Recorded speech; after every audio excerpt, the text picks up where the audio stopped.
இன்றைக்கி காரசாரமாக நல்லாம்பட்டி ஸ்டைலில் சூப்பராக ஒரு சோயா வறுவல் எப்படி செய்கிறதுன்னு பார்க்கலாமா.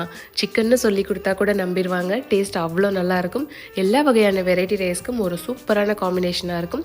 அதுக்கு ஒரு பேனில் நல்லெண்ணெய் சேர்த்து அது கூட தாராளமாக சின்ன வெங்காயம் சேர்த்து நல்லா வதக்கிக்கோங்க. அது கூட கருவேப்பிலை, காஞ்ச மிளகாய், உப்பு, மஞ்சள் தூள் சேர்த்து அதையும் நல்லா வதக்கி விட்டுக்கோங்க. இப்போது 3 துண்டு இஞ்சி, 5 பல் பூண்டு சேர்த்து அதையும் நல்லா இடித்ததை அது கூட சேர்த்து நல்லா பச்சை வாடை போகிற வரைக்கும் வதக்கி விடுங்க. 10 நிமிஷம் சுடுதண்ணியில் ஊற போட்ட சோயாவை அது கூட சேர்த்து நல்லா கிளறி விடுங்க.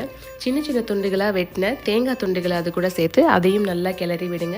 நல்லா கிளறினதும் 1 ஸ்பூன் தனி மிளகாய் தூள் சேர்த்து நல்லா மசாலா வேகிற வரைக்கும் கிளறி விடுங்க.